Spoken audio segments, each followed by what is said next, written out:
Hello, boys and girls. This is the course of Environmental Science, and I am G. Chakravorty from Department of Chemistry, welcoming you to this course of Environmental Science. Now, as I am telling you that this is lecture number 21, that means we have successfully come across the major part, that is 20 lectures of this particular subject. And in this particular course, right, in this 20 lectures, we have successfully completed 3 modules. Now, these 3 modules are namely the general part of the environment, followed by the air and its pollution, which is again followed by water and its pollution. So air, water, we have come across. General part we have completed. Also, we have completed 2 lectures from the land and its pollution part, and this is the part 3. There is a third lecture of land and its pollution module, and the 21st lecture, if as a whole we consider the total syllabus of this course, which is named Environmental Science. Okay, now let us carefully see what we people have studied till now. I'm not going into the details of each and every module, because you know that lecture number 1 to 6 we have studied the general part, consisting of resources, ecosystem, population, environmental management and all. Then lecture number 7 to 13 we have come across air and its pollution, where we have studied the details about different layers of air, as well as we have seen what is acid rain, what is greenhouse effect, what is smog, what are the pollutants of air, right? Several things we have seen. Also, we have seen control of air pollution, right? Methods for control of air pollution. Now, this was followed by lecture 14 to lecture 18, where we people have clearly seen what is water pollution, how water pollution is caused, how we can check water pollution, and what are the different water quality parameters. Okay. After this, there comes the land and its pollution. We have already completed 2 lectures, I have told you. And in these 2 lectures, we have studied large amount of details about land. Okay, what this large amount of details about land is? First of all, again, we will come to the same phenomenon, that without having proper knowledge about the subject in concern, we cannot say whether there is any problem in that or not. Without knowing the healthy condition of a body, doctor cannot explain whether you are sick or not, right? So similarly, without knowing the proper condition for land, we cannot say whether land is polluted or not. So we have come across the different parts of land. We have seen that basically there are 3 types of soil, not soil, there are basically 3 types of rocks, that is igneous, sedimentary and metamorphic. Now, why we are studying rocks? You may think that why in land part we are studying about rocks. The fact is, in the land part we are studying about rocks because soil is formed by nothing but weathering of rocks. So if soil is formed from rocks, then definitely we need to know details about the rocks, right? So that we people have seen here, we have studied in this lecture, and we have studied what are the 3 divisions of the earth, that is crust, mantle and core, as far as land is considered. And after that we have seen what is solid waste, what is municipal solid waste, that is MSW, what are the 6 steps of present day solid waste management, that is collection, then storage, then transportation, recycling, treatment and disposal, right? These are 6 steps of the modern day solid waste management that should be practiced. So these things we have come across, right? Also we have seen what are the different types of solid waste, right? Agricultural waste, domestic waste, industrial waste, biomedical waste, hazardous waste, e-waste, right? We have seen that, the different types. Okay, after that, this was the first lecture. After that we have seen in the second lecture that what are the methods of waste disposal, right? This is also very, very important for us, because waste cannot be left as it is, should be disposed in a proper way so that it is not harming the environment and the people who are living inside that particular environment. Okay. Now, how we can do it? We can do it in a very simple way. There are few methods that we practically use. One is open dumping, which is not a good method. another is landfill, which is comparatively good method, then comes incineration, and finally composting, right? Now in this composting, incineration and all, what we people basically are having, we are having several things like what are the advantages, what are disadvantages, what are the different parts, how the process is done. So these things we have briefly explained with diagram, right? Now the question arises, if these were the facts of the last two lectures of land, what will be the facts of the next two lecture, means this one and the next one. So next we will see effects of radioactive waste, right? So what are the basic effects of radioactive waste? Number one, we will see the radiation deleterious effects on living cells. They are classified as somatic and genetic. This is very important, that if radiation is just entering your body, if your body gets contact with radiation, then what will happen?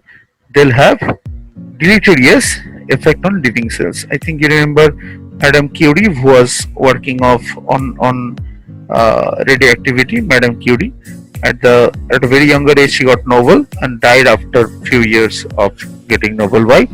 Because at the age of say 30, she was looking like she is 85. Why? Because due to huge radioactive exposure, the total skin present in her body was oxidized. Okay, due to which there were huge wrinkles, and she used to look like old lady, but she was not that old. Okay, and she died due to radioactivity. Radioactivity is very harmful, and whenever we are doing some work with radioactive substances, we should wear lead suit, because lead is the only thing that can protect us from radioactive or what I can say exposure. Okay, right? So now this effect of radioactive waste can be of two types. One is somatic, another is genetic. Now, what is somatic effect? Is a damage to the organism itself. For a smaller dose it can take, and the effect may be malignantious. Malignantious means it can result in the formation of cancer. Okay, malignant tumors result in cancer. So if somatic effect occurs, then what will happen? Gradually the organism may die from cancer. Okay, because it will damage the organs present in the organism. And genetic effect means it can cause the organism unexposed to radiation can get affected. Means suppose you are affected or I am affected, right? Now my genes are modified due to radioactivity. Now this particular genes will go into my future generation, my children, and they will get the genetic effect. Okay, gene mutation will be there, and they will get this particular type of thing. You know, all the movies of Marvel and DC and extracurricular movies were not extracurricular, science fiction or supernatural movies that are shown in Hollywood. All actually depends on this particular type of things, that one man is taken for experiment under radioactive substances. Now this radioactivity gets exposure to the body of that particular man. Then what happens? He becomes a hero. Now again, his son or his daughter got he or she will be getting the gene of this particular thing, this particular man, right? Then he or she will also be a hero, right? So this is quite common in the Marvel and DC movies, right? And Captain America was made out of radioactive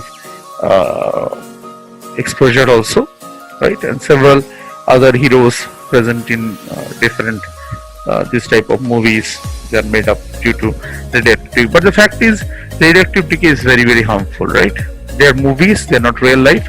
Radioactivity is extremely harmful, so we should be very careful while dealing with radioactive waste. Okay. Now, radioactive waste management. This is another very important topic that we people are having. How radioactive waste are to be managed, because why this is very important, because without having proper data about radioactive waste, we cannot manage it out. We'll rather expose ourselves to this particular waste and will face serious problem. Okay, so how it can be done? Radioactive waste management includes the possession, transportation, handling, storage, and ultimate disposal of waste. Yes, this is the main objective of this particular management, that it includes possession, transportation, handling, storage, and ultimate disposal of the waste, right? Also, safe management of radioactive waste is necessary to protect public health, right? So whoever is doing this, he or she should be safe, he or she should be very much careful so that the nearby areas and the people are not getting exposed due to this radioactive waste, okay? If handled improperly, potential exposure on humans to high level radioactive waste can be dangerous, even deadly. They can take their life also, right? And you'll not become a superhero by this exposure, believe me. Some radioactive waste, such as certain types of transuranic waste coming from uranium, can cause biological effects in humans only if the radionuclides contained in the waste are directly inhaled or ingested. That means whenever you are working with transuranic substances or transuranic waste, if you inhale with this particular thing, they will go directly into your body and will result in some biological effect. Okay. Most low-level radioactive waste can be handled by humans without any measurable biological effects, right? So if the level of this radioactivity is low, then only you can handle it properly without any problem, okay? Nevertheless, good handling practices are the radioactive materials and waste should be the goal to provide optimum protection to humans and environment. They have been historic practices associated with the use of radioactive material where workers are unaware of potential threats, right? The last line is in fact a very big line, actually. It's jokey type of thing, right? That there have been historic practices associated with the use of radioactive materials where workers were unaware of potential. This means people who don't know how to deal with radioactivity actually worked with radioactive waste, and this resulted in huge problem, huge casualty. That is what the last line is saying. So what we people have understood from this particular thing, our understanding is quite simple, that whenever dealing with radioactive waste we should be very very careful, and no carelessness will be allowed while we are doing so, okay, right? So this was all about the radioactive waste, the hazardous waste, and it's the first type radioactive waste. We have seen that hazardous waste are of 4 types, right? Not 4 types, actually there are 4 characteristics of hazardous waste using which we can predict whether a waste is hazardous or not. And hazardous waste is of 3 types. The first type, radioactive waste, we have completed today, and I guess the next types will be done in the next class, okay, right? So till then, thank you so much, stay tuned, stay safe, and don't expose yourself to radioactive waste and try to become a hero. Don't do that, okay? Be safe, right? Be careful, and let us meet in the next lecture. Thank you. So first of all, yes, the symbol is right here, that is we should have caution because it is biohazard. Why I have chosen this particular background? Because at this moment the world is facing a biohazard. The world is under a biohazard. It is getting problem due to a biohazard, and that biohazard is nothing but what? This is the biohazard, right? This is the biohazard. It is COVID-19, right? COVID-19 is a biohazard which is actually going on in the world, right? Okay. So here the most important biohazard that is taking place right in the world right now is COVID-19. Okay. Let us go to the next slide. Now, as you can see here, the definition of biomedical waste is given in details, and what the definition is, let us try to understand. Basically, biomedical waste is a kind of waste containing infectious or potentially infectious materials.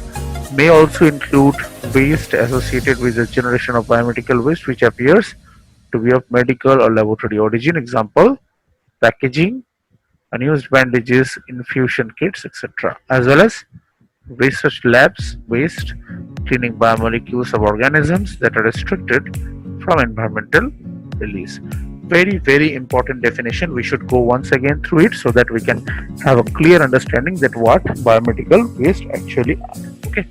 So again, I'm saying it is any kind of waste that contains infectious or potentially infectious materials. The infectious materials, if they are present, that is biomedical waste. But this is not the end. They may also include waste that is associated with biomedical items. Means, for example, the discarded bandages which are unused, infusion kits, the tablet packets after taking the tablets in, right, and this type of things, right, as well as the research lab articles that are released, basically pathological articles, path lab samples, whatever, they are also part of biomedical waste. Okay.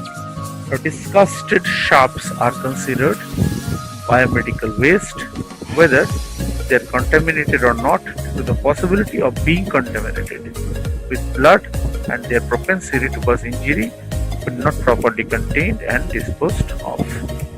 Okay. So this is also very important. If sharps are considered, if sharps are discarded, then they are definitely biomedical waste. Whether it is contaminated or non-contaminated, it may create problem.